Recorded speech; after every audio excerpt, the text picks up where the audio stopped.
These last couple of weeks have been particularly difficult. I found myself wishing that our theme was not metta. I was wishing that it was leaning more towards the suffering angle of the practice. What I noticed was that a large part of me was feeling everything but love or metta. Has anyone ever felt that way? I don't think I'm alone. But then I took a deeper dive and I remembered a helpful bit from a teacher who said that we can practice with anything, whatever is happening in the moment. That provided relief and reassurance. So last week, I found out that one of my children's good friends died. This friend was 24 years old, and without going into all the detail, this person died in an organization that was supposed to be protective. I believe, through many facts and much of what I know, that this person died because of medical negligence, because of a system that clearly was not working. And it could easily have been my child. So it hit very close to home. Of course, my child, their peers, the family and friends are suffering deeply. And I know I am not alone in this, but when a dear one is suffering deeply, we suffer deeply too. So anger was coming up for me. The anger stemmed from how unprotected this person who died was. They put their trust in this organization and the system failed them. This was, in my mind, a preventable death. How do we deal with the senselessness of tragedy, of someone so young? How do we work with this in our practice? How do I practice with this anger and grief? That is what's here. That is what's in front of me, this anger. And I can't meditate it away. I can't really even talk it away with people. Talking helps, meditating helps, but grief and sadness is here. I knew if I could meditate it away, that would be spiritual bypassing. So spiritual bypassing is a way of hiding behind spiritual practices. It prevents us from acknowledging what we are feeling, and it distances us from ourselves and others. I could feel a desire to do this. And I saw this from many people in the community connected to this organization, those offering thoughts and prayers, but having no willingness to speak to the injustice of this incident. The anger is in front of me. Sharon Salzberg, a teacher who has been pivotal in bringing love or metta practices to the West, says in her book, Real Change, to my mind, a counterproductive response to another person's anger would be to tell them to calm down. I would never try to make someone believe their anger is illegitimate. We feel what we feel, and the more we disparage the anger we feel, the more we try to tamp it down with shame or humiliation, the stronger it gets.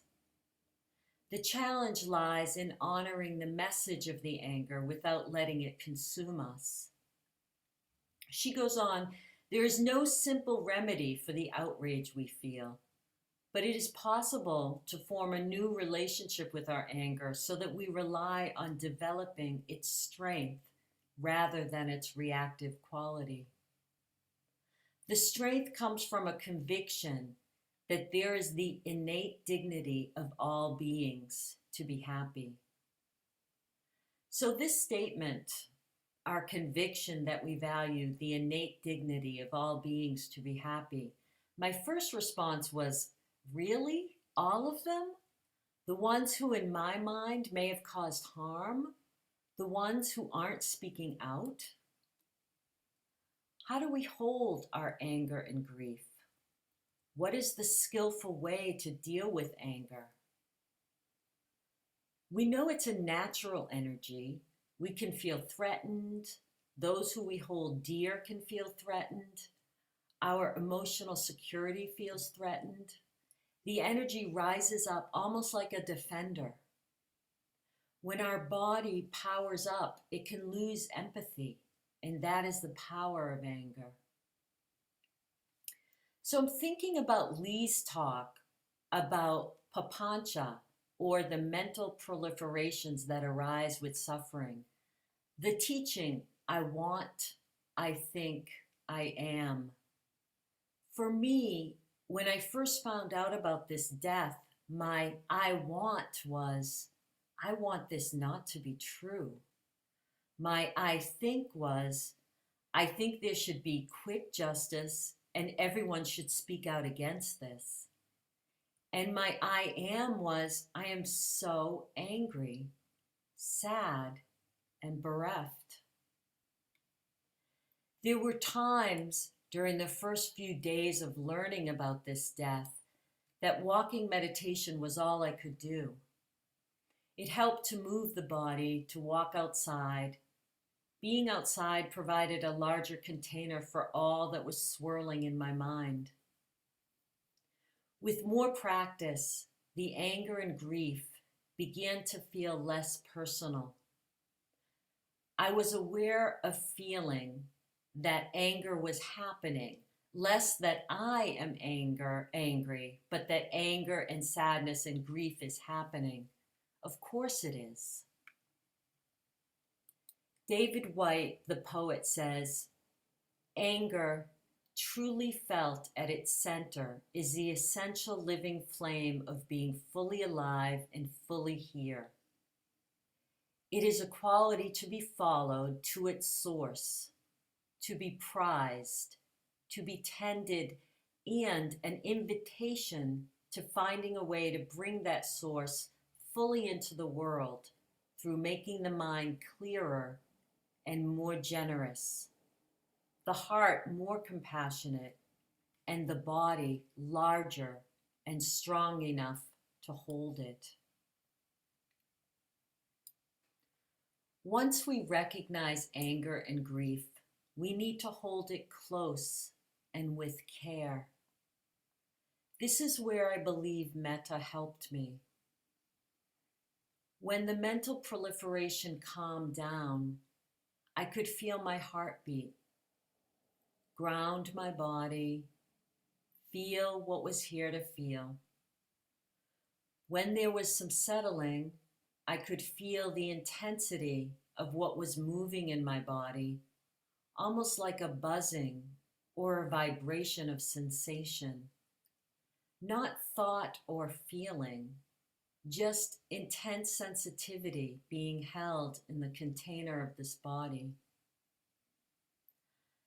I am, of course, still in the process of trying to be with all of these feelings and finding a way to take a stand. And I am learning to use the wisdom of this path to work with this energy. I'm so grateful for the path. Thich Nhat Hanh says that we must allow our suffering, including feelings of anger, to circulate inside of us. And this is only possible if we are not afraid of these feelings. If we learn not to fear our knots of suffering, we can learn how to embrace them with the energy of mindfulness and transform them. And I'm going to end now with a poem. I think we've heard it before at the Daily Sit, but it's worth another go. It's called Allow by Donna Folds. There is no controlling life. Try corralling a lightning bolt, containing a tornado. Dam a stream and it will create a new channel.